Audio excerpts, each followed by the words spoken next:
મિત્રો તો કેમ છો મજામાં? તો આજે અમે એક દોરાનું લીલ લઈ આવ્યા. તો આ જો અનબોક્સિંગ કરે છે. તો અહીંયા આવી આપણો બીજો બ્લોગર માફિયા અને આ ત્રીજો અને હું આ ચોથો.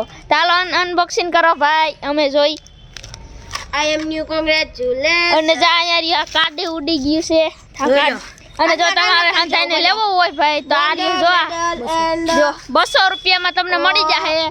રાણા કંડોળા ગામ છે, તો અહીંયા આવી જવાનું. જોવો આ ખાલી. અને જો અહીંયા રહ્યો અને હજી પાવાનો પણ બાકી છે.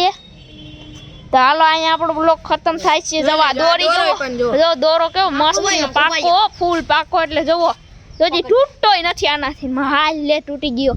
અને જો તો ખરાબ ભાઈ. તો જોવો જી આવા દોરા લેવાય તો શેર અને સબસ્ક્રાઇબ કરી દેજો. અને જોવો જી આને ઓલો કે આ બીજાના વિડીયો બનાવે પણ નારના. તો અહીંયા હાલો. તો ચાલો આપણે જાય હવે. તો હજી આ જો આરે પતંગ છે. અને હજી અહીંયા રહ્યો અને જા અહીંયા રહ્યા દોરો. અમે અહીંયા આવ્યો અને જા પતંગ પાસે અહીંથી હેઠી ઉતરીને આવ્યા. આ ટાણા મોઢામાં તો અહીંયા આપણે ચાલો શેર સબસ્ક્રાઇબ કરીને આ પતંગ જો તમારે લેવી તો રાણા કંડોળા ગામમાં જડી જશે. તો અહીંયા રહ્યો બ્લોક ભાઈ. કેવું કેવા શું કહેવાનું થાય છે ભાઈ તમારું? અમારું કહેવાનું થાય તમે જરૂરથી અહીંયા આવજો રાણા કંડોળા, કેમ કે કુમાર શાળાની સામે રામ મંદિર. હા જો અહીંયા રહ્યા નિશાળ. તો અહીંયા આપણો બ્લોક ખતમ થાય છે. જય શ્રી રામ.